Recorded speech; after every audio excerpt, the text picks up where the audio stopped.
ನಮಃ ಶಿವಾಯ. ಮೈಸೂರಿನ ನನ್ನ ಚಿಕ್ಕ ಕನಸು ಒಂದು ದಿನ ಹಿಮಾಲಯದ ಮಡಿಲಲ್ಲಿ ನಿಂತು ಕೇದಾರನಾಥನ ದರ್ಶನ ಮಾಡುವ ಮಹಾಗುರಿಯಾಗಿ ಬೆಳೆದಿತ್ತು. ಇದು ಕೇವಲ ಒಂದು ಭಕ್ತಿಯ ಯಾತ್ರೆಯಲ್ಲ, ನನ್ನ ಜೀವನದ ಅರ್ಥವನ್ನು ಹುಡುಕುವ ಆತ್ಮಯಾತ್ರೆಯಾಗಿತ್ತು. ಪ್ರತಿ ಹೆಜ್ಜೆಯಲ್ಲೂ ದಣಿವು ಇದ್ದರೂ ಓಂ ನಮಃ ಶಿವಾಯ ಎಂಬ ಮಂತ್ರವೇ ನನ್ನ ಉಸಿರಾಗಿ ನನ್ನನ್ನು ಮುಂದೆ ನಡೆಸಿತ್ತು.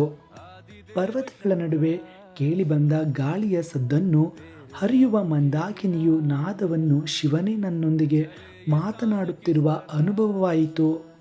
ಕೊನೆಗೆ ಕೇದಾರನಾಥನ ಸನ್ನಿಧಿಯಲ್ಲಿ ತಲುಪಿದ ಕ್ಷಣದಲ್ಲಿ ವರ್ಷಗಳ ಆಸೆ ಕಣ್ಣೀರು ರೂಪದಲ್ಲಿ ಶಿವನ ಪಾದಗಳಲ್ಲಿ ಅರ್ಪಣೆಯಾಯಿತು. ಈ ಕ್ಷಣದಲ್ಲಿ ನಾನು ದೇವಾಲಯದ ಮುಂದೆ ನಿಂತಿರಲಿಲ್ಲ, ಶಿವನ ಮಡಿಲಲ್ಲೇ ಆಶ್ರಯ ಪಡೆದ ಮಗುವಿನಂತೆ ನಿಂತಿದ್ದೆ. ನನ್ನ ಎಲ್ಲ ನೋವು, ಪ್ರಶ್ನೆ ಮತ್ತು ಜೀವನದ ಹೋರಾಟಗಳು ಶಿವನ ಕರುಣೆಯ ಮುಂದೆ ಕರಗಿ ಹೋದವು. ಮೈಸೂರಿನಿಂದ ಆರಂಭವಾದ ಈ ಪ್ರಯಾಣ ಕೇದಾರನಾಥದಲ್ಲಿ ಮುಗಿಯಲಿಲ್ಲ. ಅಲ್ಲಿಂದಲೇ ನನ್ನ ಹೊಸ ಜೀವನದ ಆರಂಭವಾಯಿತು. ಈ ಯಾತ್ರೆ ನನಗೆ ಭಕ್ತಿ ಎಂದರೆ ಬಿಡುವುದು ಅಲ್ಲ, ಸಂಪೂರ್ಣವಾಗಿ ಶಿವನಲ್ಲಿ ಲೀನವಾಗುವುದು ಎಂಬ ಸತ್ಯವನ್ನು ಕಲಿಸಿತ್ತು. ಇದು ನನ್ನ ಜೀವನದ ಅತ್ಯಂತ ದೊಡ್ಡ ಕನಸು ನನಸಾಗಿದೆ.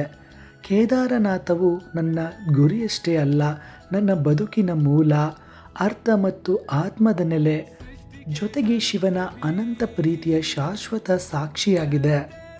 ಹಾಗಾದರೆ ಬನ್ನಿ, ಈ ಒಂದು ಪವಿತ್ರ ನೆಲದ ಹಿನ್ನೆಲೆಯ ಬಗ್ಗೆಯೂ ಕೂಡ ಸ್ವಲ್ಪ ಮಾಹಿತಿ ತಿಳಿದುಕೊಳ್ಳೋಣ. ಮಹಾಭಾರತದ ಯುದ್ಧ ಮುಗಿದಿತ್ತು. ಕೌರವರ ಸಂಹಾರದಿಂದ ಗೆದ್ದರೂ ಪಾಂಡವರ ಮನಸ್ಸಿಗೆ ಶಾಂತಿ ಇರಲಿಲ್ಲ. ತಮ್ಮ ಸ್ವಯಂ ಬಂಧುಗಳ ರಕ್ತದಿಂದ ಒದೆಯಾದ ವಿಜಯ ಅವರಿಗೆ ಭಾರವಾಗಿ ಕಾಣುತ್ತಿತ್ತು. ಆ ಪಾಪದಿಂದ ಮುಕ್ತಿ ಪಡೆಯಲು ಅವರು ಶ್ರೀಕೃಷ್ಣನ ಸಲಹೆಯಂತೆ ಮಹಾದೇವನ ಆಶೀರ್ವಾದ ಪಡೆಯಲು ಹೊರಟರು. ಆದರೆ ಶಿವನು ಅವರನ್ನು ತಕ್ಷಣ ಭೇಟಿಯಾಗಲು ಇಷ್ಟಪಡಲಿಲ್ಲ. ಯುದ್ಧದ ನೋವು ಮತ್ತು ಮಾನವರ ಅಹಂಕಾರದಿಂದ ದೂರ ಇರಲು ಅವರು ಹಿಮಾಲಯದ ಕಣಿವೆಗಳಲ್ಲಿ ಹೆಮ್ಮೆಯ ರೂಪವನ್ನು ಧರಿಸಿ ಅಡಗಿಕೊಂಡರು.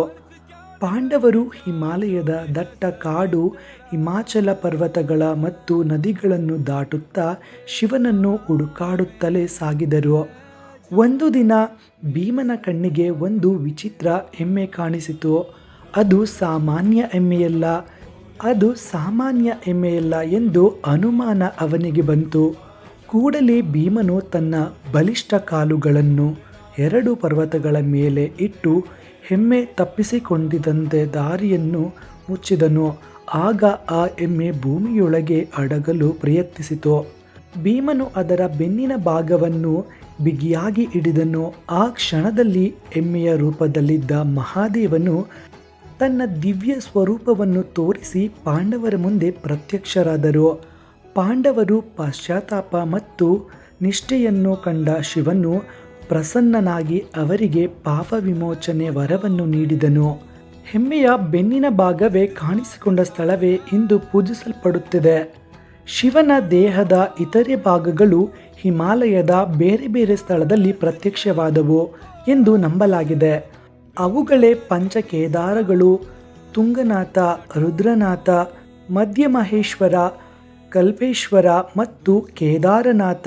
ಆ ದಿನದಿಂದ ಕೇದಾರನಾಥವು ಕೇವಲ ಒಂದು ದೇವಾಲಯವಾಗಿರಲಿಲ್ಲ, ಅದು ಪಾಪವು ಪಶ್ಚಾತ್ತಾಪವಾಗಿ ಪರಿವರ್ತನೆಯಾದ ಸ್ಥಳ, ಅಹಂಕಾರವು ವಿನಯವಾಗಿ ಕರಗಿದ ಸ್ಥಳ ಮತ್ತು ಭಕ್ತಿಯು ಶಿವನ ಕರುಣೆಯನ್ನು ಪಡೆದ ಪವಿತ್ರ ಕ್ಷೇತ್ರವಾಯಿತು. ಇಂದಿಗೂ ಸಾವಿರಾರು ಭಕ್ತರು ಕಠಿಣ ಪರ್ವತಗಳ ದಾರಿಯನ್ನು ಹೇರಿ ಕೇದಾರನಾಥ ತಲುಪುತ್ತಾರೆ. ಅವರು ಕೇವಲ ಕಲ್ಲಿನ ದೇವಾಲಯವನ್ನು ನೋಡುವುದಿಲ್ಲ, ಪಾಂಡವರು ಪಶ್ಚಾತ್ತಾಪ, ಶಿವನ ಕರುಣೆ ಮತ್ತು ಮಾನವನ ಆತ್ಮಶುದ್ಧಿಯ ಶಾಶ್ವತ ಸಂದೇಶವನ್ನು ಅನುಭವಿಸುತ್ತಾರೆ.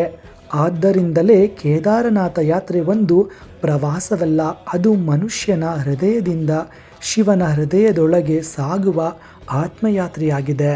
ಇಂತಹ ನೆಲದಲ್ಲಿ ಜನಿಸಿರುವ ನಾವುಗಳೇ ಶ್ರೇಷ್ಠರು, ನಾವುಗಳೇ ಪುಣ್ಯವಂತರು. ಓಂ ನಮಃ ಶಿವಾಯ. ಶಿವನನ್ನು ನೆನೆಯುತ್ತಾ, ಶಿವನ ಜಪವನ್ನು ಮಾಡುತ್ತಾ ಶಿವನಲ್ಲಿ ಲೀನವಾಗೋಣ ಬನ್ನಿ. ಓಂ ನಮಃ ಶಿವಾಯ.